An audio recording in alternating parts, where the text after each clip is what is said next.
Assalamualaikum warahmatullahi wabarakatuh. Ketemu lagi dengan Kak Furkan ya di channel Arif Furkan.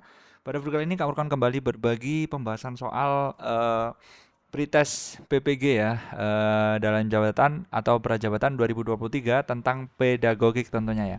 Untuk teman-teman yang baru bergabung atau baru saja menemukan video di channelnya Kak Furkan, silahkan ditekan tombol subscribe-nya dan nyalakan lonceng notifikasi supaya teman-teman tidak ketinggalan pada saat Kak Furkan mengupload video pembahasan soal pretest PPG yang terbaru dan terupdate tentunya, yang bisa digunakan referensi teman-teman dalam belajar menghadapi pretest ya.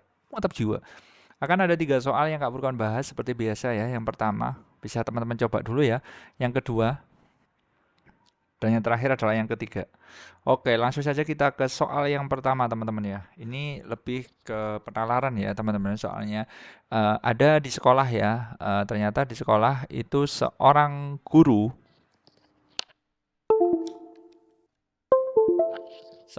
itu menuliskan beberapa aturan ya, seperti dilarang menginjak rumput dan mencoret-coret meja. Oke, jadi ini ada aturan. Ah, tetapi aturan ini merupakan dasar banget ya. Jadi aturan yang dasar artinya alami ya teman-teman ya. Jadi ini kan lumrah lah istilahnya ya. Menginjak rumput, mencoret-coret meja, pembiasaan. Ada kata-kata pembiasaan ya teman-teman. Kepada peserta didik agar berkembang kecerdasan apa. Kecerdasan itu macam-macam.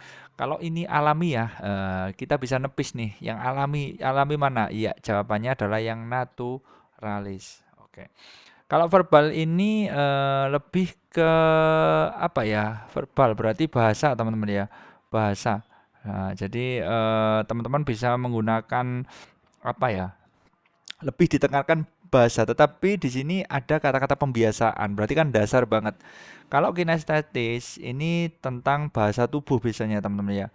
Bahasa tubuh. Artinya dengan menggunakan gerakan, biasanya seperti itu. Kalau logis matematis ini lebih ke logika ya teman-teman ya, logika.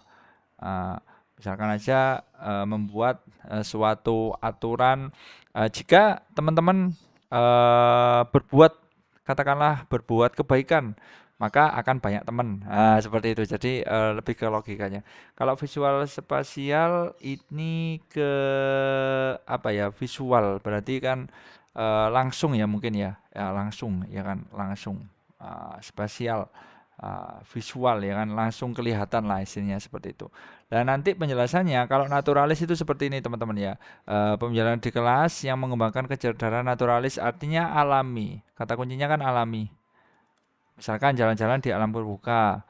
Nah, misalkan melukiskan perjuangan pahlawan, pertumbuhan dan cuaca, melihat keluar jendela, kebosanan peserta didik di kelas. Nah, kemudian ekostudi.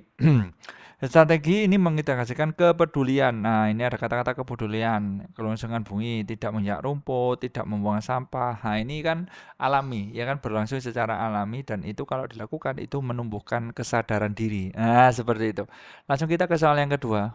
Seorang guru ingin mengetahui kemampuan siswa dalam mengatur dan mengelola perbedaan pendapat ketika dilakukan diskusi kelompok. Oke, jadi ini poinnya ada diskusi teman-teman ya. Guru tersebut membuat lembar daftar checklist dalam bentuk skala yang harus diisikan oleh siswa untuk menilai teman kelompoknya. Oke, jadi ini menilai diri sendiri teman-teman ya. Jadi ada kelompok, ya kan, kelompok ah, dia itu disuruh menilai, menilai diri sendiri. Nah, seperti itu. Jenis penilaian autentik holistik yang dapat dipilih oleh guru adalah karena ini teman kelompok berarti lebih ke kerjanya ya kan. Kerjanya gimana? Anggota kelompok A satu, si A gimana? Si B gimana? Nah, seperti itu. Malas atau tidak bekerja sama sekali, atau aktif banget. Nah, berarti ini lebih ke kinerja, teman-teman ya. Nah, untuk penjelasannya, teman-teman bisa perhatikan kalau penilaian kinerja itu seperti ini. Nah, ini unjuk kerja ya kan, performance assessment. Lah, penilaian ini digunakan untuk mengukur status kemampuan belajar peserta didik berdasarkan hasil kerja. Nah, ada kata-kata hasil kerja ya. Pada penilaian kinerja, peserta didik diminta untuk mendemonstrasikan tugas belajar tertentu dengan maksud agar peserta didik mengimplikasikan pengetahuan dan keterampilan yang dimiliki seperti itu. Nah, kemudian penilaian yang lain ini juga ada penjelasannya. Yang pertama adalah portofolio. Portofolio itu apa sih? Otentik yang dikenakan pada sekumpulan karya peserta didik yang diambil selama proses pembelajaran dalam kurun waktu tertentu. Karya ini berkaitan dengan mata pelajaran dan disusun secara sistematis dan terorganisir.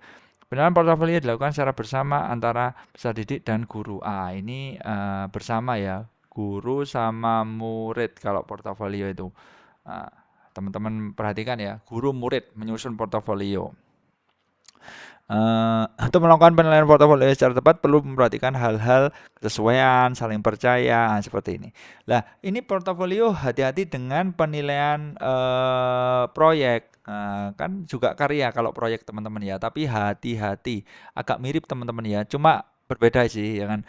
Penilaian yang diwujudkan dalam bentuk pemberian tugas kepada peserta didik secara berkelompok. Penilaian ini difokuskan pada penilaian terhadap tugas belajar yang harus diselesaikan oleh peserta didik dalam periode tertentu. Penilaian proyek dapat juga dikatakan sebagai penilaian berbentuk penugasan yang bertujuan untuk mengukur kemampuan peserta didik menghasilkan karya. Lah, juga ada karya ya, teman-teman ya.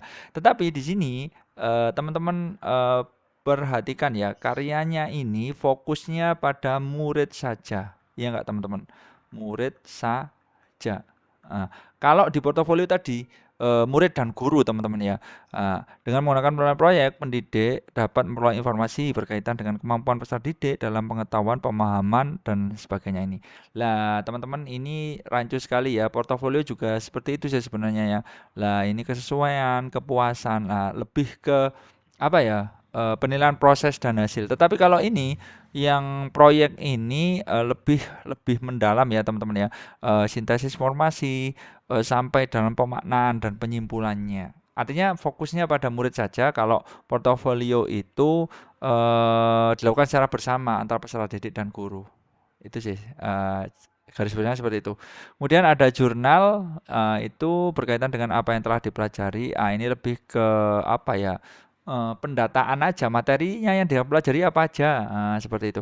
Kemudian tertulis ini lebih ke UH seperti itu ya, teman-teman ya, evaluasi dan sebagainya. Kalau penilaian diri atau self assessment itu adalah penilaian di mana peserta didik diminta untuk menilai dirinya sendiri. Seperti itu.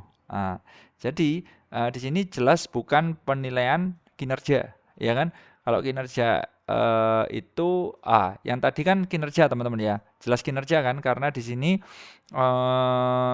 menilai kelompok, ya kan? Menilai kelompok. Artinya kerjanya yang dinilai. Kerjanya seperti apa? Deskripsinya apa? Cekatan atau gimana? Lanjut ke soal ini tentang penilaian juga. Ini guru memberikan penugasan kepada siswa yang bertujuan untuk mengukur kemampuan dalam menghasilkan karya tertentu dan dilakukan secara berkelompok. Maka jenis penilaian otentik ini adalah di sini penugasan terhadap kelompok ya, teman-teman ya. Di sini antara proyek dan portofolio hati-hati. Di sini sistematis dan organisasi. Kalau portofolio kan otentik yang dikenakan pada sekumpulan karya peserta didik dan diambil selama proses pembelajaran dalam waktu tertentu. Kalau di penilaian proyek, penilaian yang diwujudkan dalam bentuk penilaian tugas. Ini sudah ada tugas kepada peserta didik secara berkelompok. Kalau tadi kan portofolio itu nggak ada tugasnya, nggak ada kata-kata tugas kan, cuma diambil selama proses pembelajaran. Jadi misalkan kayak mengerjakan LKS, seperti itu portofolio, teman-teman ya. Kalau proyek itu ada hasil ya kan, maksudnya kita mau buat apa sih ya kan, menghasilkan apa, proyek itu apa, seperti itu. Jadi nanti ini lebih ke proyeknya, teman-teman ya. Ini lebih ke penilaian proyek. Hati-hati di sini memang agak sedikit mirip ya, ada rancu ya portofolio atau proyek. Tapi di sini terlihat bahwa memang fokus untuk penugasan ya, fokus tugas ya kan, tugas pada siswa ya kan, tugas pada siswa. Jadi memang cuma beri tugas gitu aja. Tetapi kalau guru berkombinasi dengan siswa itu portofolio, teman-teman ya. Oke, seperti itu dulu penjelasan dari Kak Furkon. Moga-moga ngena ya di teman-teman dan dilancarkan nanti pada waktu tes pretest PPG dan lulus dengan hasil yang maksimal. Amin ya robbal alamin. Sekian dari Kak Furkon. Wassalamualaikum warahmatullahi wabarakatuh.